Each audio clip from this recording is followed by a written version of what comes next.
city of Calera announced that it has installed cameras at railroad crossings to alert drivers of trains blocking crossings during emergency calls.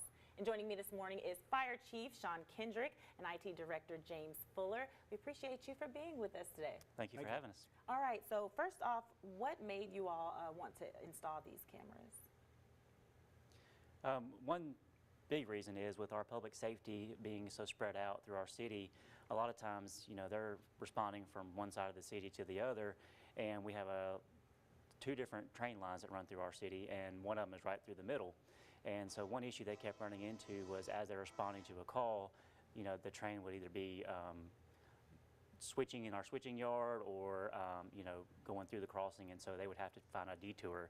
So by us having the cameras, we give our live feed to all of our emergency personnel and dispatchers, so they know ahead of time as they're trying to figure out what their route's going to be to that call, the quickest way there. So it kind of just gives them a heads up, when they're leaving the fire station, okay, the crossing's blocked, so we need to take this alternate route and hopefully save time responding to emergency situations. Yeah, and that leads into my next question that we've all been stopped by trains before. We don't like it, but how much of a difference does this make when it comes to emergencies? Well, this is a game changer for the fire department and the police department as well, because every part of our city, especially the downtown area, is affected by train traffic, and this allows our responding units, our fire trucks, to get a heads up before they arrive at the crossing.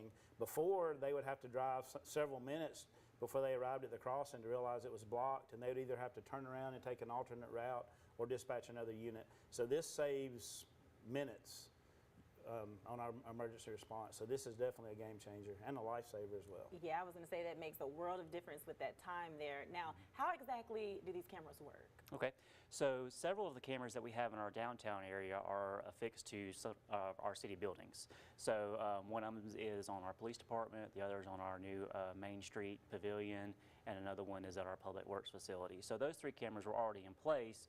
We just activated a live stream of those. Now the one on Highway 22 near Cisco, that is actually an off-the-grid system, and so it basically runs, it's mounted to a power pole, and it has solar and LTE or cell capabilities, and that's how it transmits back to the cloud server. So they all communicate together. They feed back to the fire stations. We have them integrated with the iPads on the fire trucks, the mobile data computers in the police cars, and then back at our dispatch facility. So it all communicates back there. And then we also have an app that's available to our citizens where they can download the app and view them as well. Yeah, and that's very convenient. Now, we just recently this week had a situation with an 18-wheeler being stuck there at the crossings. So how did the cameras help in that situation? Well, it's beneficial because our dispatchers could see the train there, and so they also were able to, notify the CSX, which is that railroad line, of the situation. And then one of my responsibilities is our social media, and so I was actually able to watch that feed from my phone to know when that crossing was cleared to let our citizens know, okay, the crossing's now been cleared. So it's actually a multifaceted use case for our cameras, so it helps several different departments as well. Yeah, so definitely something that is convenient, something that is very useful. Now, we've got more on what else do you want people to know about this and other things that you have going on there as well. So don't go anywhere after the break. We'll continue this conversation, but now looking at the future again of that public safety in Calera. We'll be right back.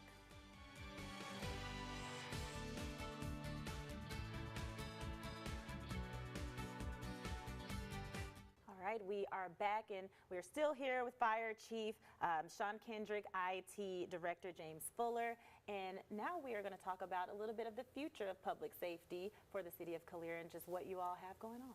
Sure. Calera is a growing city. We're a progressive city, and our city places a lot of emphasis on public safety. We spend a lot of money there. So right now we're building a new fire station. We're going to relocate Station 1. It's going to move over on Highway 25 close to the high school. So if you're on Highway 25, you can't miss it. It's got big red doors. And so that's going to give us a larger facility, allow us to grow and expand our services, and give us a larger classroom, and that area will be available to the public also. So we anticipate a lot of action in that building. And then our old building is going to be repurposed, and it's going to be leased to our local ambulance provider. So they're moving to town also. So and there's a lot of things going on. And, again, we're really excited about the camera system and the My Calera app, which James is going to talk about. And, that gives us valuable time-saving information, but it also gets that out to the public, because congested traffic in itself is a safety issue. And James is really good about, getting that information out to the public. And also, I do want to thank our Public Works Department. They helped install the camera system and the poles, and also Cisco, because they allowed us to install it on their property. Yes, a lot of teamwork going into this. So the My Calera app, if you want to talk a little bit more about that. Sure. So a few months ago, we came out with the My Calera app, and it's kind of multifaceted in what all it does. So we do different push notifications that people can choose which ones they're interested in and which ones are not. So they can choose from traffic alerts. So if there's a wreck, a lot of times we'll make sure we get on there and post it, hey, there's a wreck at this location, this road shut down, or that kind of thing.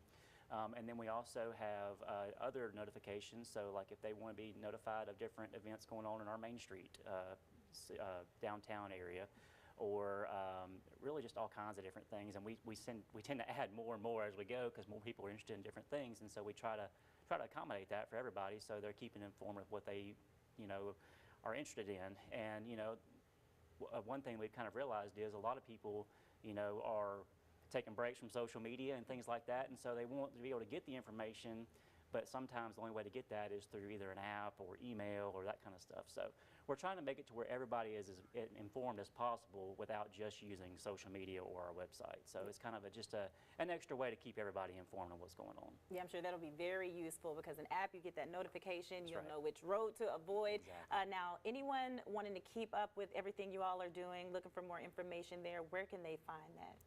So a lot of stuff we will post on our website, like we posted about this camera system as well. We're pretty big into social media with, the city's Facebook page and the police and fire department. We're all pretty well versed in social media stuff, so we try to keep everybody informed on that.